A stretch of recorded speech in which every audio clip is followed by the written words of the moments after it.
On today's Minute of the Apes, the end of this minute kind of reminded me of that time I did drag on an airplane and paraded up and down the aisles. They greenlit the sequel without a story in mind. They just wanted to equal an unexpected gold mine. He said, oh no, as Heston said, I got to go. These are just some of the facts you ought to know as we go. Beneath the Minute of the Apes. Beneath the Minute of the Apes. Beneath the Minute of the Apes. The only good human is a dead human. Hello and welcome to Minute of the Apes, the daily podcast where we break down every minute of the Planet of the Apes films, 1 minute at a time. It's Monday at Zeus North. I'm sitting here with Richard and Sean. How are you guys? Hey, doing good. We're at Todd's place. Oh, okay. So, point of reference, we record these way in the past from when you're hearing them. I just got a tweet saying that Neil Simon died. Aww. Yeah. He was 91. Oh, that'll make my wife sad. One of her favorite all-time romantic comedies, and I love it too, is the Goodbye Girl. Great movie, and he wrote that. All right. So, with that said, let's shift on and say, also, we're being more efficient, I think, today with any recording than we've ever had. There was the hellos, grab a beer, and we are recording. Go. So, let's... Well, it helped that you were already set up when we got I was here. set up, ready to go with efficiency in mind. Sean, tell us what's going on with Minute 76. All right, we're going to start Minute 76 with the congregation still singing Amen, and ends with telepaths beginning to take their faces off. That sounded like an end of the week amen, not a start of the week. Let's take a listen to the drunk mutants singing Amen.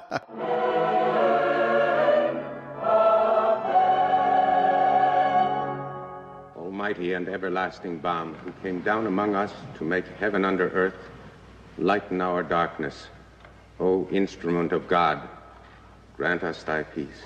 Almighty balm, who destroyed all devils and created angels, behold his glory.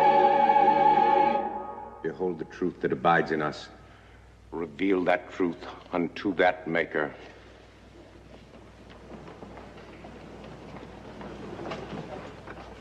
I reveal my inmost self unto my God. Unto my God. Unto my God.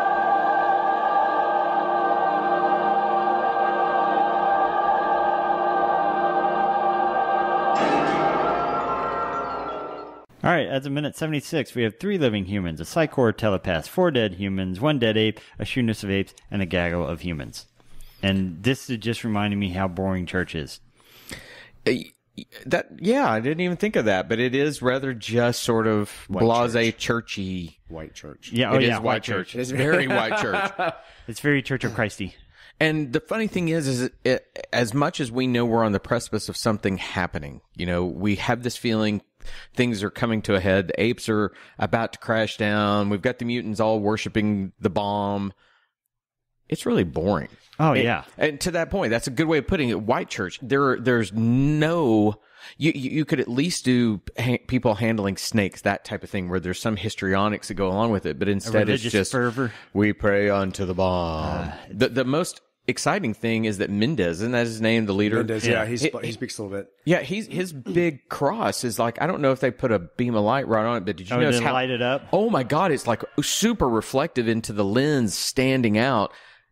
And so we see religious symbols of Christianity, unless somebody can tell me, is that a bomb or something on his chest? It looks like a cross to me. So we do begin the minute. We ended the last minute with the congregation standing, and we actually begin this minute with them all standing while they finish the amen. When they finish the amen, they get seated, and as everybody heard, Mendez then comes back, and actually the moment was meant to be sung, but it's spoken.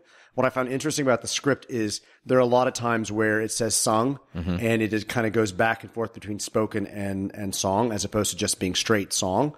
I do wonder if, because it's supposed to be Mendez and choir singing "Glory be to the bomb and to the holy thought, as it was in the beginning, is now, ever shall be, world without end, amen." I kind of wonder if maybe Mendez really couldn't sing, and so they just made him speak it. So he couldn't sing these inverted intervals that they had already put in here that were weird anyway. Or maybe they couldn't replicate the sound of them singing in this particular scene, like this setup, the stage. Yeah. These people were probably not, they're probably mouthing the words, and they actually had an actual choir singing. So that may have been their cheat, to have Mendez actually speak some of his dialogue rather than sing it. So, I mean, a lot of the again, if that is a cross on his chest, and then a lot of what he's saying is a warped perspective on Christianity's type mantras they'll say again and again. But what warped BS after a nuclear explosion that decimates a city to this extent? What warped bullshit occurs that makes people begin to think a bomb is an instrument of God? I don't know if they see themselves as superior because of the radiation that mutated them to make them telepaths and all this stuff. And so if another bomb goes off, that's just going to make future generations even more strong and more pure. I don't know. You know, I'm sorry. The line that I read from Mendez was actually in the last minute. I just realized I was at the previous minute, and then you've ruined this podcast. I'm going home. He does have his spoken words are Almighty and everlasting bomb who came down among us to make heaven under earth, lighten our darkness, O instrument of God, grant us thy peace. So let me read you the description of what is supposed to be happening according to Dane's script. Facing us from our left to right, Fat Man, Nova, Albina, Brent, Caspe, Negro, in a pew behind the 4 guards. So in this scene, we actually have Mendez standing in front of the missile, the bomb, and behind him is a congregation. To the left of, or to his right, to our left, we have Orida. Angelo. Oregano. I cannot believe I wrote in my script notes. It's funny as I kept making note. It's Angelo. Ongaro, so that you take the negro out of it. But all week, all the time I was making my notes, I thought of you and laughed at you every time because as I put it down, it's like, oh God. I don't know why. So Angelo is on one side alongside Caspe, and then to the left of Mendez, or on our right in another pew, we have front and foremost Albina and Fat Man. And then behind them, kind of risen up above, we have Nova and Brent. Nova, of course, with the leg exposed. And behind them are 4 guards that are standing. The script direction originally had all of the characters together.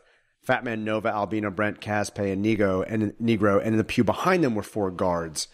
The description was all singing with fervor and radiantly sincerity, except Nova, who cannot sing, and Brent, whose revulsion as the degradation to which the Christian ritual has fallen is reflected in his horror-struck silence.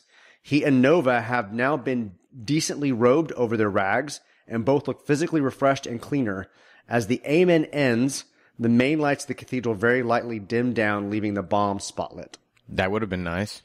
Well, we do get a little bit of that, though. There's a moment, I think it might be in this moment or the next moment, where we do get this actually almost look like an outdoor light coming into the. I guess I don't. It may be the next minute. I'll bring it up when we get there. So I'm glad to know that the links and the calls to Christianity are intentional. And I kind of get that. You know, they are a warped society. The bomb has cleansed the earth of any wrong people, and they are the ones that have risen above with their telepathic type stuff. I find the inclusion of Brent and Nova in this moment cool, yet odd in that I get it that Nova doesn't have the intellectual ability to sit there and comprehend what's going on. Right. But Brent seems bizarrely passive to be in a situation like this. I almost wish it had been a moment where he is handcuffed, being held down, maybe some telepath is using their mind to force him to sing along.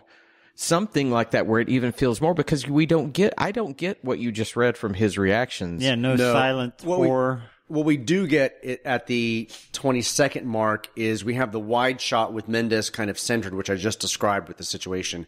And then at the 20-second mark, we actually begin to get this zoom that happens from that same perspective with Mendez in the center. And it kind of moves in past Mendez and then does go in on Brent and Nova to give us a little bit of Brent's reaction. So in that push, that zoom is such a relic of the 70s again. And that is a very big zoom that goes to him. That's a huge one. It is, yeah. And Brent is kind of fidgeting just a little bit, right? Yeah, and so I kept thinking, before I get to Brent's reaction, let me say, Nova, if you watch that minute, she has a very bizarre reaction where her eyes are over here almost like to the congregation, and then she looks around and almost looks like to where the director would be, and then looks over here like she didn't know the camera was rolling. And she thought the push was done. And why is nobody yelling cut yet? Exactly. And it's just sort of, she's odd, and I could get it if she's darting around like looking very sheepishly scared of the moment. But what really bothers me is that once again, this is a whole push reaction without a reason for it. There's nothing other than the oddity of them worshiping a bomb that should make Brent suddenly escalate his feelings of fear. Well, the push in on Brent, we see him fidget a little bit, and we see him kind of turn just lightly, and then it cuts immediately to a shot of the bright, brilliant bomb. Mm-hmm. So we were supposed to get something from Brent in a reaction to the bomb. Now, granted, he's already seen it, but I mean, to your point, it would have been nicer to have a bigger reaction from him. Or the bomb maybe putting some smoke out, so at that point he knows it's truly an active bomb. Something, exactly. Something that would have given us a little bit more. I mean, it's a very quick moment, but it doesn't have any meaning other than to let us know that Brent and Nova are actually in that scene. I kept thinking while watching this is another prime example in this film of a ton of the foundation being there without anything on top of it. There's a lot of groundwork, a lot of seeds in the ground, whatever metaphor you want to use, that is there. It just needed to be nurtured because there's nothing that happens. Yeah. And so, go ahead. With the way that they're talking, it seems as if they're ready to die themselves. So who's going to take over after them if it's just wiping out them and the apes? That's a good point. You know, if they have a bomb, and it will come in later moments that we understand a bit more about the bomb, but if they have a bomb, we at the very least know that a bomb of this type, what it can do, you know, from what happened in World War II. Yeah. We know the horror that can create. It would be nice if they, at this point, alluded to maybe they're aiming at Ape City or something like that. But at this point, it just seems like they're going to blow themselves up. Everybody loses. Right. Well, I mean,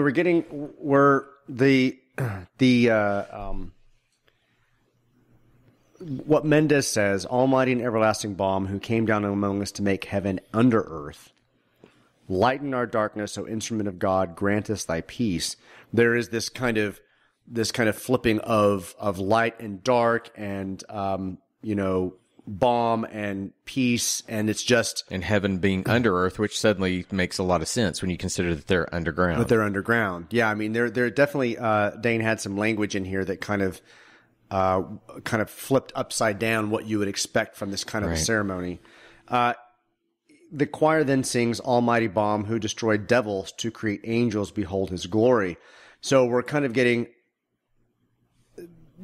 to what we're about to see in the next minute with that line, that they themselves were created as angels and what came before them were devils.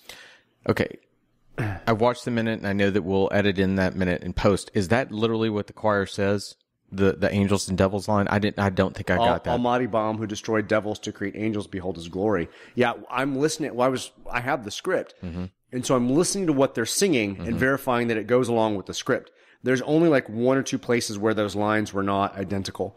What I find interesting is this was actually written into a script, as opposed to, these were Dane's intentional words to be used, and they used those words in the choir, as opposed to modifying it for what would work better in a sung piece. I almost wish, because of it's not atonal, but the atonal-ish nature of this song is already so jarring that that's I think why I don't listen to. You just zoned out on it? I don't think anybody does. So what I almost wish, you know how when you go to church that they do, I don't know what it's other than a call response where the preacher says something and then the congregation says it back. I almost wish that was in this moment, because that's a great line. If you suddenly understand that they see themselves as angels sort of beneath this crust that was formed that preserved this part of New York, now there's a twisted logic that begins to emerge that I see what Dane was going for, but it gets buried. It's, again, the oddness of the music's very cool, but I lose the message because my brain immediately goes to, wow, that's so bizarre and different that I'm not paying attention to their words. I wouldn't have. And I'm kind of honestly watching these minutes again. If I did not have a script in front of me, you wouldn't remember. I would have kind of zoned out on even what Mendez was saying. I might have picked up a few key words,